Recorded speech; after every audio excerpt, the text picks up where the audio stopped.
Hi friends, क्या आप B pharmacist हो और एमआर की जॉब करना चाहते हो, यानी कि मेडिकल रिप्रेजेंटेटिव की जॉब करना चाहते हो? तो मैं आपको इन डिटेल बताऊंगा एमआर की जॉब के बारे में, क्या क्या चैलेंजेस होते हैं और कैसे एक एमआर बना जाता है।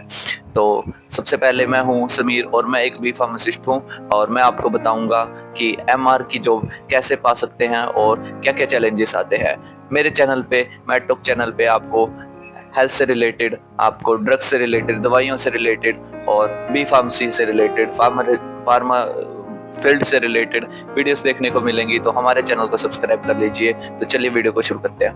अगर आप एक मेडिकल रिप्रेजेंटेटिव की जॉब करना चाहते हैं और आपको एक अच्छी सैलरी पैकेज चाहिए और एक एमएनसी कंपनी में जॉब करनी है, तो उसके लिए आपको सबसे पहले क्या करना होगा मैं आपको इस वीडियो में बताने वाला हूं। सबसे पहले आपके पास बी फार्मेसी की एक डिग्री होनी चाहिए 4 साल की, या फिर डी फार्म की भी आप अगर आपके पास डिग्री है तब भी आप एक एमआर की मेडिकल रिप्रेजेंटेटिव की जॉब कर सकते हैं। लेकिन उसके लिए आपको थोड़ा ज़्यादा एक्सपीरियंस चाहिए होगा as compare to B pharmacist. अगर आपके पास बी फार्म की डिग्री है और आपने अपनी बी फार्मेसी पूरी कर ली है, तो उसके बाद आप एमआर की जॉब के लिए अप्लाई कर सकते हैं। एमआर की जॉब आपको कहाँ से अप्लाई करनी है, कैसे आप एक एमआर की जॉब पा सकते हैं और कहाँ पे एमआर की जॉब अप्लाई होती है, कैसे, क्या क्या चैलेंजेस होते हैं। सबसे पहले अगर आपको एमआर की जॉब के लिए अप्लाई करना है तो आपके पास ऑप्शन रहते हैं व्हाट्सएप ग्रुप के। व्हाट्सएप ग्रुप पे आप एमआर की जॉब के लिए अप्लाई कर सकते हैं। काफ़ी सारे व्हाट्सएप ग्रुप हैं जहाँ पे कंपनीज के रिक्वायरमेंट आती है और जिस जिस कंपनी में वैकेंसी खाली होती है उस टाइम पे उस ग्रुप के अंदर वो डाल दी जाती है। आप वहां से डायरेक्ट अप्लाई कर सकते हैं। आपको अगर व्हाट्सएप ग्रुप के लिंक नहीं मिल रहे हैं तो आप टेलीग्राम से भी व्हाट्सएप ग्रुप के लिंक को ले सकते हैं। वहां पे भी आपको काफ़ी व्हाट्सएप ग्रुप मिल जाएंगे जहां पे आपको एमआर की जॉब के वैकेंसीज के बारे में पता चलेगा और क्या एलिजिबिलिटी होती है।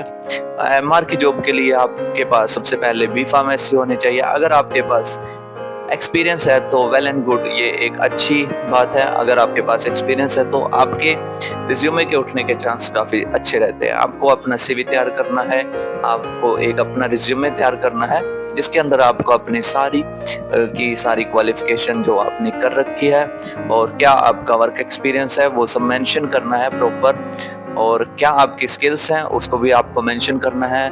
मान लीजिए आपकी कम्युनिकेशन स्किल अच्छी है, आप बोलने में अच्छे हैं, आपको कंप्यूटर स्किल्स भी आती है, तो वो सब आपको मेंशन करनी है।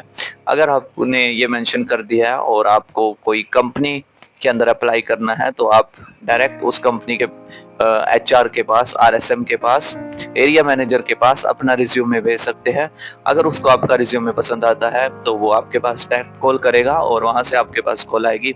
एक बेसिक इंटरव्यू लेते हैं, जो एरिया मैनेजर और आरएसएम होते हैं वो एक बेसिक इंटरव्यू लेंगे। अगर उनको आपकी क्वालिफिकेशन और आपकी कम्युनिकेशन, आपकी स्किल्स पसंद आती है तो फिर वो आगे आपके रिज्यूमे को आगे फर्दर कंपनी के पास भेजते हैं, एचआर के पास भेजते हैं। तो अगर आप वहां पे सिलेक्टेड हो जाते हैं तो उसके पास आपका जो रिज्यूमे है वो एचआर के पास जाएगा। वहां पे एचआर राउंड होता है और आपको वो भी क्लियर करना पड़ता है। अगर आपने वो क्लियर कर लिया है, एचआर राउंड तक आप पहुंच चुके हैं, तो उसके बाद आपको एक इंटरव्यू देना होगा जहाँ पे आपको इन डिटेल काफी कुछ पूछा जाएगा। इंटरव्यू में आप ये जॉब क्यों करना चाहते हैं, काफी सारे क्वेश्चन पूछे जाते हैं। वो आप सर्च कर सकते हैं, गूगल से सर्च कर सकते हैं कि क्या क्या क्वेश्चन पूछे जाते हैं मेडिकल रिप्रेजेंटेटिव के जॉब के इंटरव्यू में। काफी बेसिक्स क्वेश्चन से लेके कुछ भी पूछ सकते हैं वो, जैसे आपको ये जॉब क्यों करनी है, आप एमआर ही क्यों बनना चाहते हैं, काफी लोग एमआर नहीं बनना चाहते, आप ही क्यों एमआर बनना चाहते हैं, ऐसे क्वेश्चन वो आपसे पूछ सकते हैं। कंपनी के बारे में भी पूछ सकते हैं कि मान लीजिए अगर आप सन फार्मा के लिए, मैनकाइंड के लिए, कैडिला के लिए आप अप्लाई कर रहे हैं तो वो पूछ सकते हैं कि जो कंपनी है उसका हेडक्वार्टर कहाँ पे है और कब एस्टेब्लिश हुई थी कंपनी। ये सब चीजें पूछ सकते हैं। कितने यहाँ पे वर्कर्स काम करते हैं, कितने एम्प्लॉयज काम करते हैं और कौन कौन से प्रोडक्ट्स कंपनी बनाती है, और आप हमारी कंपनी में जॉब क्यों करना चाहते हैं। ऐसे क्वेश्चंस वो आपसे पूछ सकते हैं और अगर आप उनका अच्छी तरह से आंसर देते हैं, कुछ क्वेश्चन होते हैं जिनका आंसर हमें अपनी इंटेलिजेंस के बेस पे देना पड़ता है, वो आपको सीखना पड़ेगा कैसे इंटरव्यू को फेस करते हैं। और अगर आपका इंटरव्यू सिलेक्टेड हो जाता है तो उसके बाद आप कंपनी के अंदर जॉब कर सकते हैं। वैसे एमआर की जॉब के अंदर आपको फील्ड वर्क करना होता है, तो उसकी उसी हिसाब से वो आपसे क्वेश्चन पूछेंगे कि अगर आपके पास क्या टू व्हीकल है, ऐसे क्वेश्चन भी वो आपसे पूछ सकते हैं। आपके पास एक लैपटॉप होना चाहिए, टू व्हीकल्स होने चाहिए, और आप क्या किसी अपने घर से दूर किसी चंडीगढ़ जैसे कहीं पे भी वो कह सकते हैं भाई आप क्या जॉब कर सकते हैं।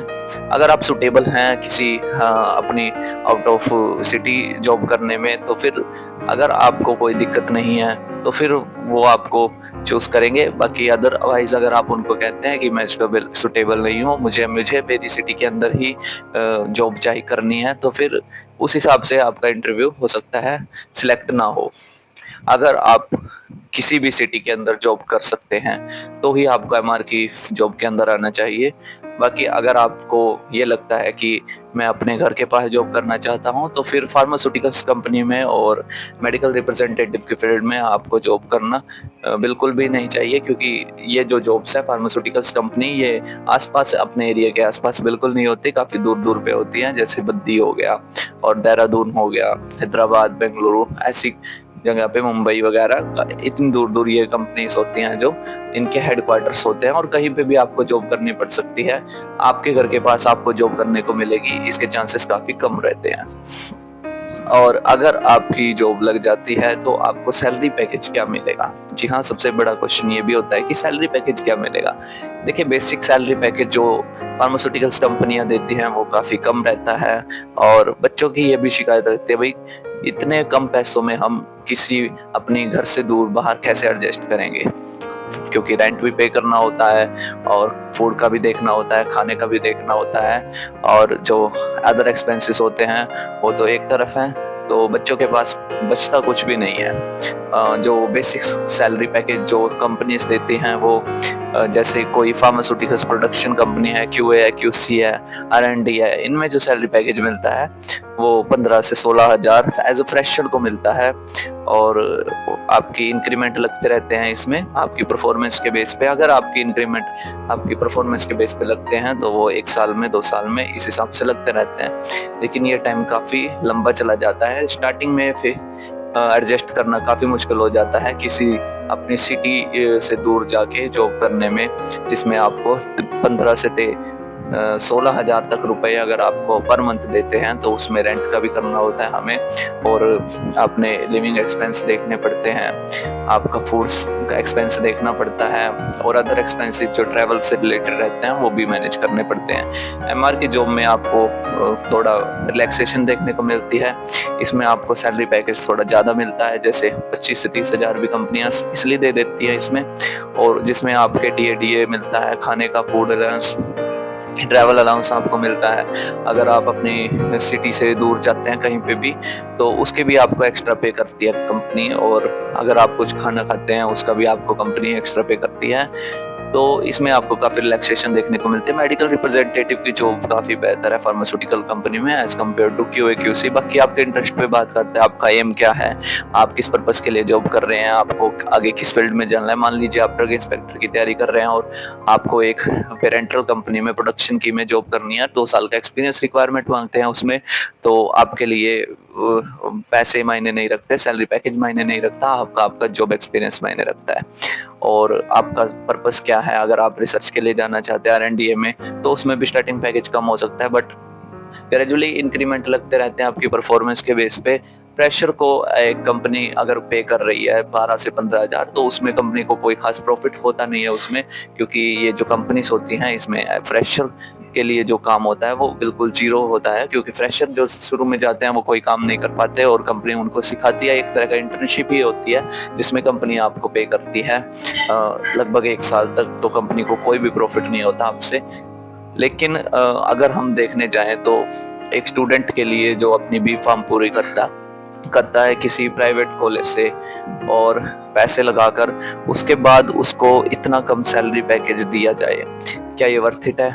आप कमेंट बॉक्स में मुझे बताएं कि इतना कम सैलरी पैकेज एक स्टूडेंट के लिए, बी फार्मासिस्ट के लिए जो 4 साल मेहनत करता है, उसके लिए इतना कम सैलरी पैकेज क्या वर्थ इट है? क्या उसको इससे ज़्यादा सैलरी पैकेज मिलना चाहिए? कितना सैलरी पैकेज उसको मिलना चाहिए? आप कमेंट बॉक्स में मुझे बताएं। और आप कौन सी जॉब करना चाहते हैं या आप कौन सी जॉब कर रहे हैं, कहाँ पे जॉब कर रहे हैं, कमेंट बॉक्स में बताएं। और अगले वीडियो में किस टॉपिक पे लेके आऊँ, ये भी मुझे कमेंट बॉक्स में आप बता सकते हैं। बाकी वीडियो को यहीं पे ख़त्म करते हैं। और ऐसी ही हेल्थ से जुड़ी बातें और फार्मा से जुड़ी बातें जानने के लिए आप हमारे मैडॉक चैनल को सब्सक्राइब कर लीजिए। बहुत बहुत शुक्रिया, धन्यवाद।